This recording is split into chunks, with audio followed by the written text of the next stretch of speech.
का 88 ऋषि मुनियों को हमारा वंदन, सूत जी को हमारा वंदन,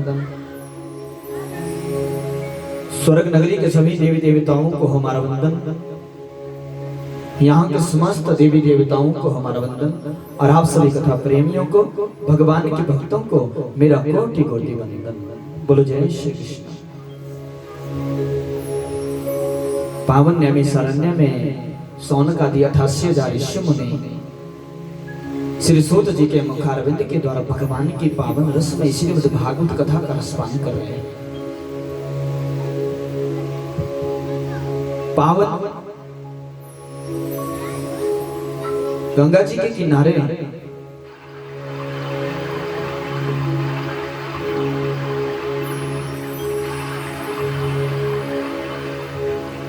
शापित राजा परीक्षित जी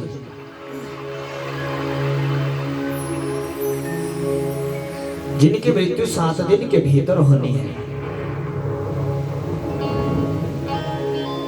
अपनी मृत्यु को संवारने के लिए श्री सुखदेव जी के मुखारविंद के द्वारा भगवान के इस पावन रस में श्रीमद् भागवत कथा का रसपान कर रहे हैं।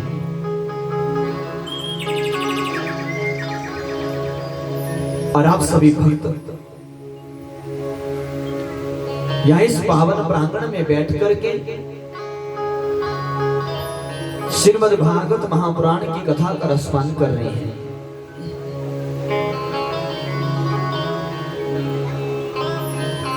पिछले कल आपने ठाकुर जी की समस्त लीलाएं सुनी। कौन कौन सी लीलाएं प्रभु ने करी वो सब कथा आपने सुनी। हमने कोई भी कथा नहीं छोड़ी है जो आपको ना सुनाई।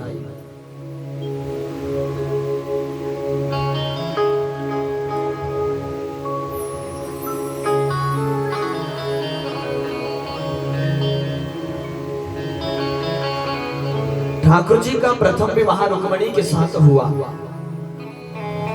जो आपने पिछले कल कथा में सुना। कैसे ठाकुर जी रुक्मिणी जी को भगा करके द्वारिका ले गए थे और द्वारिका में जाकर के शादी करी थी।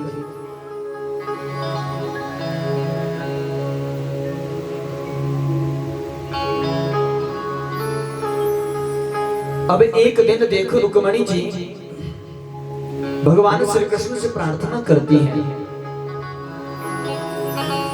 कि प्रभु जब भी मेरे अंग से कोई पुत्र आए तो वह आपके अनुरूप परम सुंदर होना चाहिए।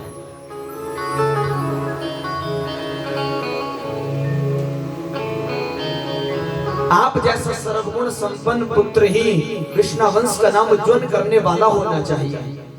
ऐसा आनंददायक पुत्र ही मेरे अंग की शोभा बढ़ा है। भगवान श्री कृष्ण कहते हैं कि देवी ऐसा पुत्र प्राप्त करने के लिए तो मुझे तप करना पड़ेगा।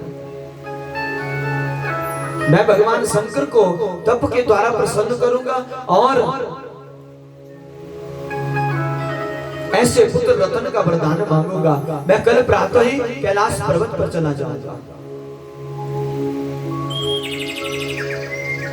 सर्वलोकेश्वर निखिल कामप्रद श्री द्वारिकाधीश को तप करने की क्या जरूरत थी, किंतु उन्होंने अपनी लीला द्वारा विश्व के लोगों के आगे एक आदर्श रखना था कि काम सुख भोग से प्राप्त संतान कभी सद्गुणी नहीं हो सकती।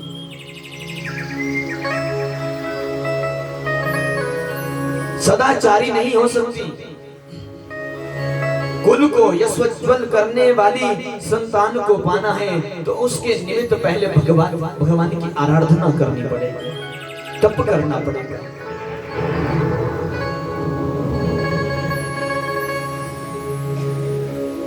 भगवान के जैसे किसी को संतान चाहिए तो तप करो। तप की बड़ी जरूरत होती है। जब संतति काम भोग का परिणाम होगी तो उसके मूल में वासना का बीज जो है होगा। उससे संतान कैसे ऊपर उठ पाएगी? अगर संतान के मूल जो संतान के मूल में तपस्या और भगवता का अनुराग होगा तब वह अपना और अपने कुल का उद्धार करने में समर्थ होगी।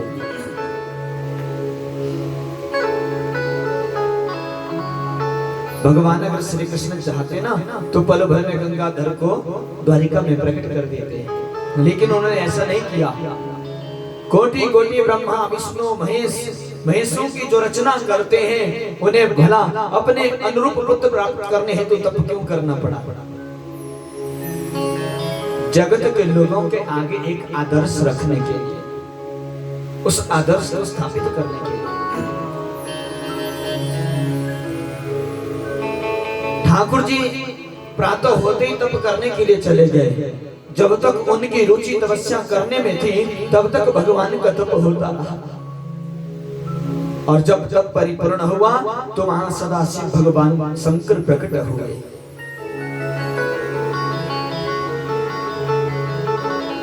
और भगवान शंकर प्रकट होकर के अब उल्हाना देने लगे ठाकुर जी को कि प्रभु आपको ये तपस्या करने की क्या जरूरत थी, आपने मुझे द्वारिका बुला लिया होता, मैं तो दौड़ा दौड़ा द्वारिका में आ जाता, मैं द्वारिका में आ जाता।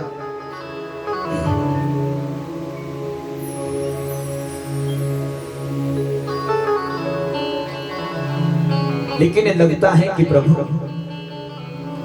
आपने मेरे वचन को सत्य करना है। ठाकुर जी दोनों अंजलि बांध करके भोलेनाथ से कहते हैं कि प्रभु देवी रुक्मणी आपके अनुग्रह से मेरे जैसा पुत्र चाहती है, मेरे जैसा पुत्र पाना चाहती है।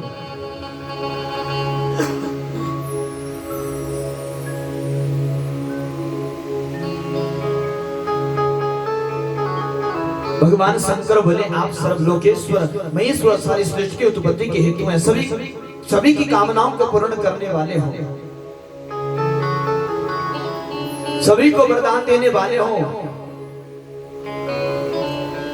आपको तपस्या करने की कोई जरूरत नहीं थी, लगता है आपने मेरी वाणी को सत्य करना है। कौन सी वाणी? जब कामदेव को भगवान ने अपने तीसरे नेत्र को खोल करके भस्म कर दिया था ना, उसे अनंग बना दिया था, उस समय कामदेव की पत्नी रति ने भगवान से कहा था कि प्रभु आपने मेरे पति को अनंग तो बना दिया, लेकिन मुझे ये बताओ कि मैं अपने पति को पुनः प्राप्त कैसे करूंगी। तो उस समय भगवान शंकर ने कहा था ये तुम्हारा पति कामदेव द्वापर युग में नारायण का पुत्र बनकर के आएगा, नारायण का पुत्र बनकर के आएगा। ये वरदान भगवान शंकर ने रति को दिया था, और आज ठाकुर जी भगवान शंकर के पास पुत्र रत्न प्राप्त करने का वरदान प्राप्त कर देते हैं। शंकर भगवान कहते हैं कि प्रभु जाओ आप, मेरे वरदान फल स्वरूप आपके घर में एक सुंदर पुत्र प्राप्त होगा। आप अपना पीतांबर ओढ़े, ये बागंबरधारी वस्त्र मेरे लिए रहने दो, ये मेरे लिए ही ठीक है। आपके ऊपर केवल पीतांबर ही सुहाता है, पीतांबर ही सुहाता है। वरदान प्राप्त किया ठाकुर जी ने और चले गए द्वारिका, और द्वारिका जाकर के भगवान शंकर की कृपा से समय आने पर श्री कृष्ण की प्रधान पटरानी पट महर्षि एक सुंदर पुत्र को जन्म दिया है, एक सुंदर पुत्र हुआ, और उस पुत्र का नाम रखा गया प्रद्युम्न। प्रद्युम्न रखा। अब प्रद्युम्न एक दिन का हो गया, 2 दिन का हो गया, खूब खुशी मना रहे हैं द्वारिकावासी। 1 दिन का प्रद्युम्न, 2 दिन का, 3 दिन का, 4 दिन का, प्रद्युम्न होते होते होते 10 दिन का हो गया। उधर देवऋषि नारद ने काल सम्रासुर को भड़का दिया। काल सम्रासुर जिसने ब्रह्मा से वरदान मांग रखा था तप करके अमरता का, लेकिन उस समय ब्रह्मा ने कहा था अमर कोई भी नहीं, दूसरा वरदान मांगो। उस समय काल सम्रासुर ने कहा था अगर मेरी मृत्यु हो तो नारायण के पुत्र के हाथों हो। वो जानता था कि नारायण भगवान सदा बाल ब्रह्मचारी है, उनके कभी पुत्र होगा नहीं और मेरी मृत्यु होगी नहीं। लेकिन उसको क्या मालूम था कि भगवान जल्दी व्यक्ति को छल भी लेते हैं, उन्हें छलिया भी कहा जाता है।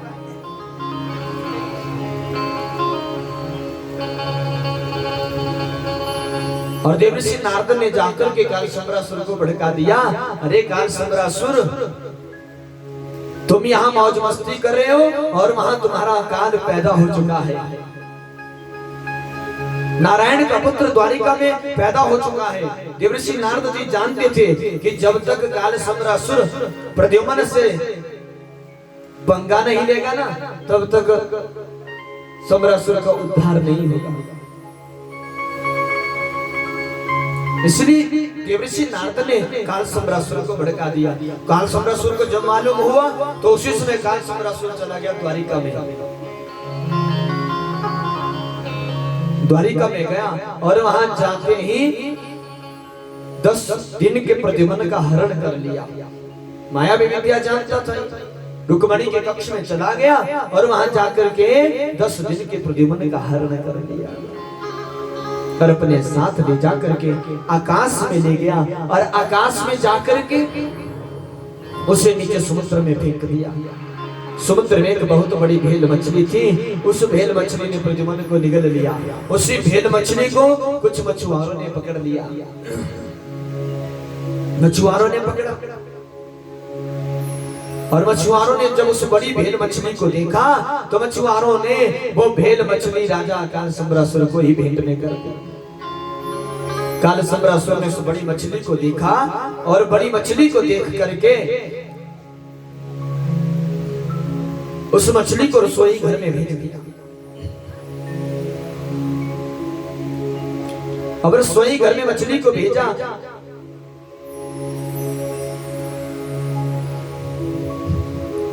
रसोई की अध्यक्षता करती थी कौन? मायावती। मायावती रसोई की अध्यक्षता करती थी।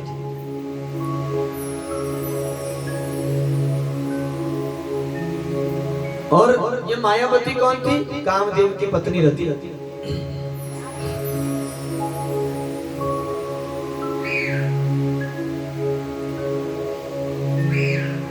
अब रसोई घर में मछली पहुंची, मछली को काटा गया तो मछली के भीतर से वो प्रद्युम्न निकला।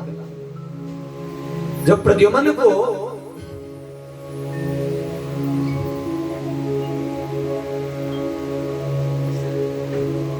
उन रसोई बनाने वालों ने देखा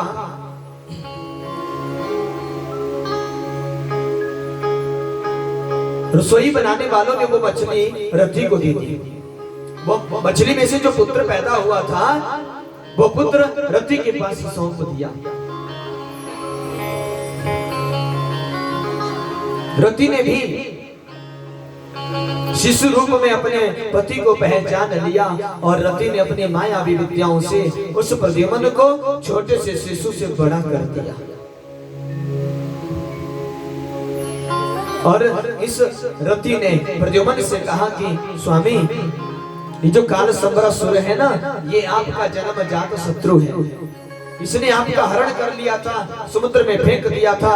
समुद्र में आपको मछली ने निगला, वो मछली मछुआरों ने पकड़ी। मछुआरों ने वो मछली राजा काल सम्रासुर को भेंट में कर।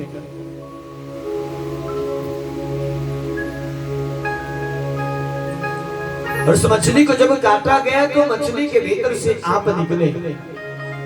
हे स्वामी, आप इस काल सम्रासुर को युद्ध के लिए ललकारे।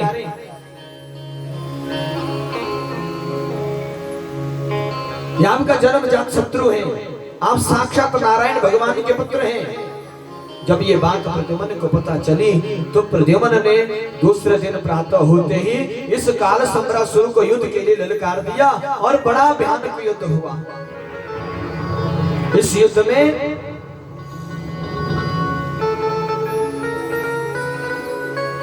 काल सम्रासुर को मौत के घाट उतार दिया।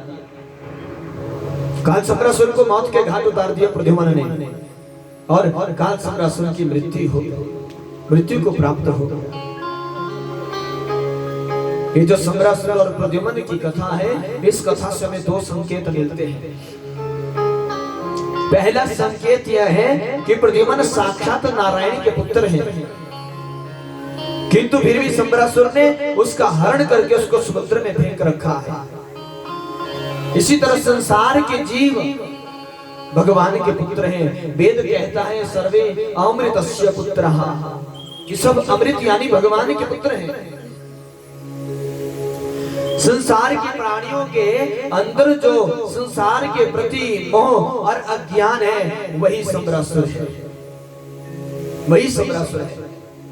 सम्रासुर ने प्रद्युम्न को समुद्र में फेंक दिया था और हमें मोह रूपी सम्रासुर ने संसार सागर में फेंक रखा है। और भगवान से अलग करके प्रद्युम्न को मछली ने निगला था और हमें इंद्रिय रूपी मछली ने निगल रखा है।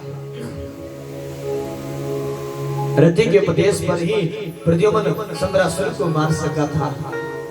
और रति को उपदेश कहां से मिला था? देवर्षि नारद से। यहाँ रति का संकेत है हमारी और तुम्हारी बुद्धि। जब हमारी बुद्धि को किसी संत का उपदेश मिलता है, तभी समझ में आता है कि हमारे असली माता पिता कौन है, हमारा असली घर कौन सा है। बुद्धि ही मन को सत्य असत्य का विवेक देती है। मन की खुराक है पाप और बुद्धि की खुराक है भगवान का भजन सुमिरन। अगर आप सत्संग भजन पूजन दान नाम जब आदि पूजा पाठ में लगे हैं, तो आपकी बुद्धि निर्मल बनती जाएगी।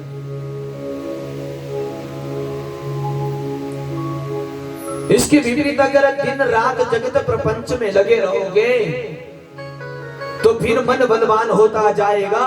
इस दशा में सत्संग और भगवान की चर्चा कड़वी लगनी शुरू हो जाएगी। जैसे रति ने प्रद्युम्न को सम्रासुर के चंगुल से छुड़ा करके भगवान श्री कृष्ण से मिला दिया था, वैसे ही सतगुरु के उपदेशों पर चलती हुई हमारी निर्मल बुद्धि की निर्मल ब्रह्माकार वृत्ति जीवात्मा को संसार सागर से निकाल करके परमात्मा से मिला देती है। बोलो जय श्री कृष्ण। इस कथा का दूसरा संकेत है कि भगवान की इच्छा को और क्रिया को कोई नहीं मिटा सकता। एक बार जो भगवान ने लेख लिख दिया, उसको सिवाय भगवान को कोई नहीं मिटा सकता। रावण ने अपना लेख मिटाना चाहा था, सुनी थी कथा आपने? रावण ने अपना लेखा मिटाना चाहा था, लेकिन मिटा नहीं सका। रावण की मृत्यु का विधान था राम के हाथों होना, और राम के हाथों रावण की मृत्यु हो गई। काल सम्रासुर ने भी अपनी मृत्यु को टाला, प्रद्युम्न का हरण करके समुद्र में फेंक दिया, लेकिन अपनी मृत्यु को नहीं टाल सका। उसकी मृत्यु होकर के ही रही। विधि का विधान है, जो होना है वो होकर रहेगा। इसलिए हम और आपको हाय तौबा मचाने की कोई जरूरत नहीं है।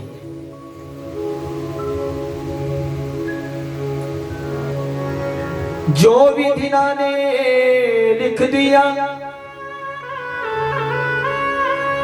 छठी बाल के अंग राय घटे ना दिल बढ़े रहो रे जीवन। विधिना ने हमारे माथे पे जो लिख दिया, उसको सिवाय भगवान के मिटा नहीं सकता, कोई नहीं मिटा सकता।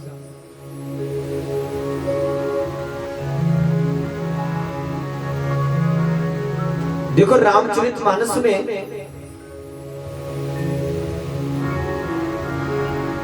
लिखा गया है, जरत विलोक्यो जब ही कपाला, विधि के लिखे अंक निज भाला, नर के कर अपना बदमाची, हर्षयो जान विधि गिरा असाची। देखो जब रावण अपने सिर में घी भरकर नारियल की तरह पूर्ण आहुति करता था, दूसरे सिरों की आंखों से वो देखता था कि मेरे मस्तक में नर के द्वारा मेरी मृत्यु का लेख लिखा हुआ। यह लेख पढ़कर के रावण हंसता था। ब्रह्मा की बुद्धि कमजोर पड़ गई, जिसने नर के द्वारा रावण की मृत्यु लिखी।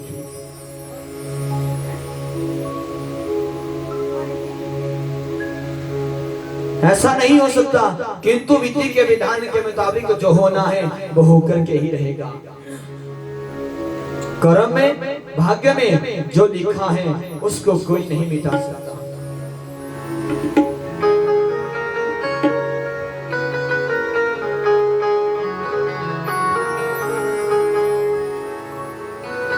इसलिए कहा है, कर्म हमारे लिखे विधाता, मिटाने वाला कोई नहीं।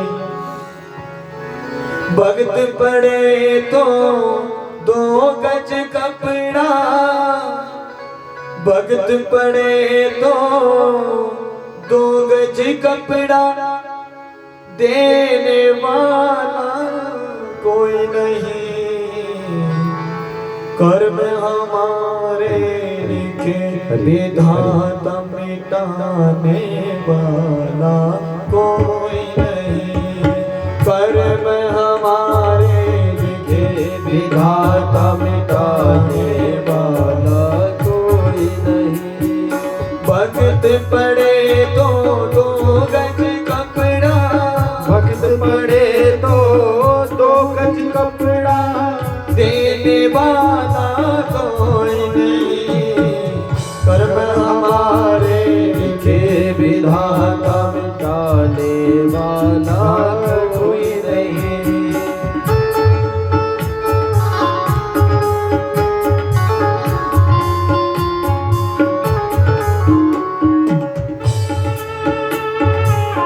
हे गोविंद,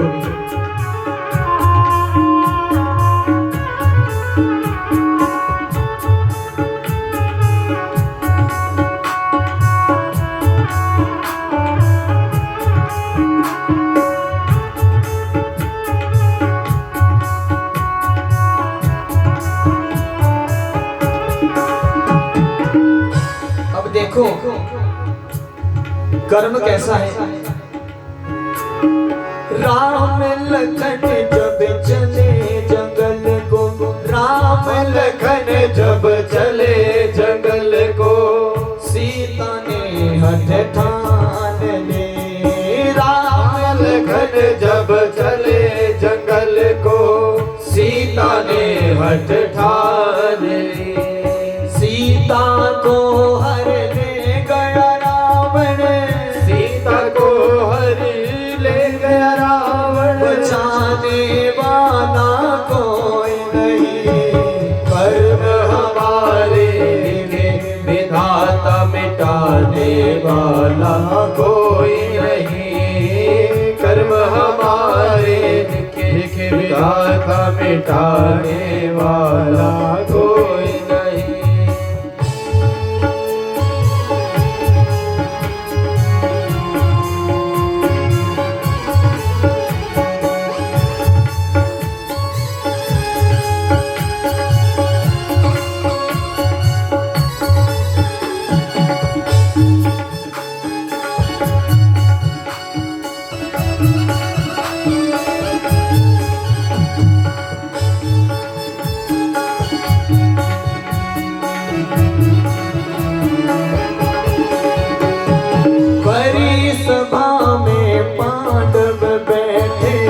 संग में द्रौपदा नारी थी। हरी सभा में पांडव बैठे, संग में द्रौपदा नारी भी। चीर हरण जब किया दुशासन, चीर हरण जब किया दुशासन, बचाने वाला कोई नहीं। कर्म हमारे लिखे विधाता, मिटाने वाला कोई नहीं। कर्म हमारे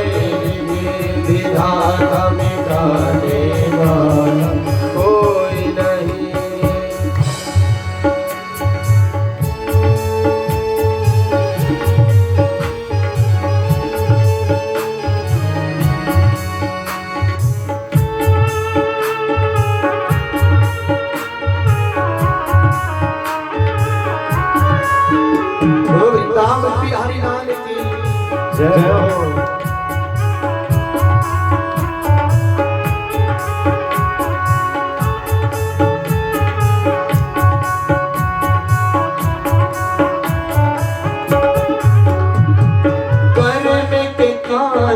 बिक गए राजा, बिक गए राजा रानी।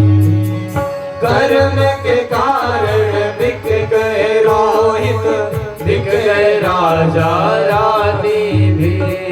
कर्म के कारण बिक गए रोहित, बिक गए राजा रानी भी।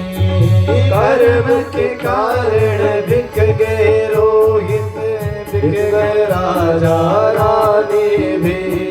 शमशान घाट में पड़ी चिता को, शमशान घाट पर पड़ी चिता को जलाने वाला कोई नहीं।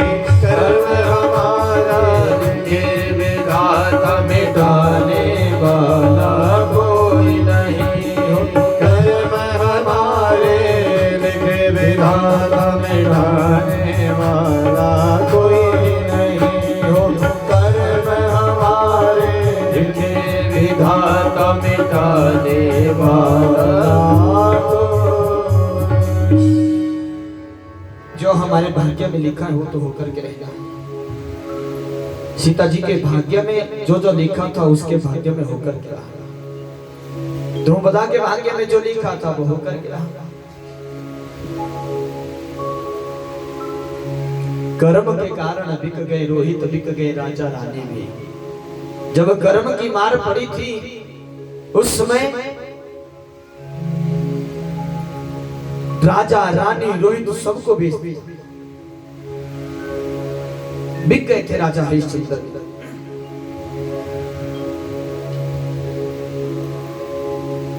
कर्म हमारे लिखे विधाता मिटाने वाला कोई नहीं।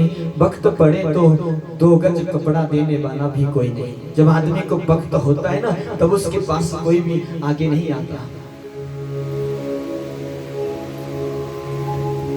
एक आदमी जब मर जाता है ना और वो मरा हुआ आदमी कहता है, मरा हुआ आदमी कहता है, क्या कहता है? जिंदा थे तो किसी ने पास बिठाया नहीं। जिंदा थे तो किसी ने पास बिठाया नहीं। मर गए तो अब खुद मेरे चारों ओर बैठे जा रहे हो।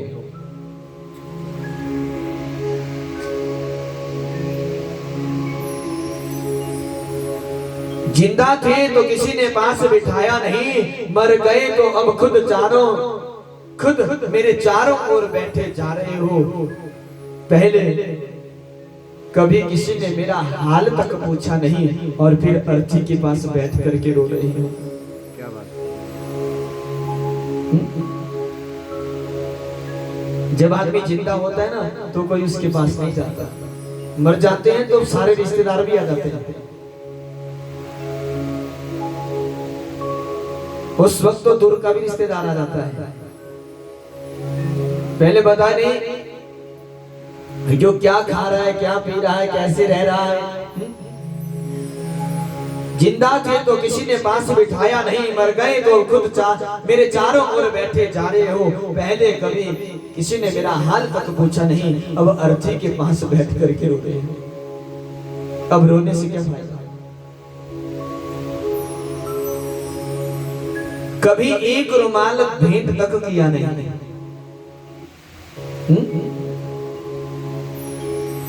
कभी एक रुमाल भेंट तक किया नहीं।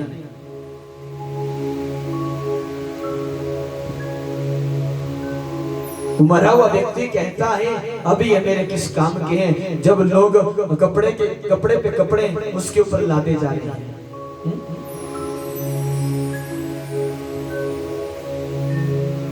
अब उन कपड़ों को लादने से कुछ नहीं मिलेगा। ये सब मेरे किस काम के नहीं है। फिर भी दुनियादारी को निभाए जा रहे हैं। फिर भी दुनियादारी को निभाए जा रहे हैं। कभी किसी ने एक वक्त तक का खाना नहीं पूछा।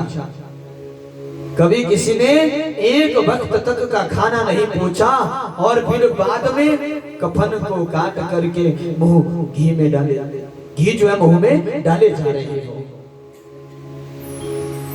पता है आपको, जब शमशान घाट में जलाने के लिए ले जाते हैं ना, तो वहां जाकर के कफन को फाड़ देते हैं और फिर घी की औरतें मुंह में देते हैं। कहीं कहीं तो ऐसे देखे हमने, अगर किलो का डिब्बा लेके गए हैं ना, तो जी सारा किलो ही डाल दो उनके मुंह में। 5 औंठियां देते हैं, नहीं नहीं पूरा ही डाल दो जी। बाद में उस घी को डालने से क्या फायदा? जिंदा थे तो किसी ने रोटी में घी लगा करके भी नहीं दिया, और बाद में फिर घी भी खिलाने लग जाते हैं। बाद में सब करने से कोई फायदा नहीं। मरा हुआ व्यक्ति कहता है अभी ये मेरे किसी काम के नहीं। भाग्य में जो है वो होकर के ही रहता है।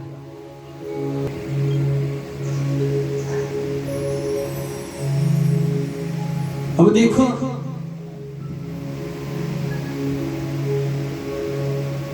देवी रतिया वासी दौड़ पड़े, ठाकुर जी की रानियां दौड़ पड़ती थी कि देखो आज हमारे प्राण धन किसी और हैं। हे प्रभु, मैंने सुना है कि जहाँ शादी करी वो सब मुझे आप बताओ।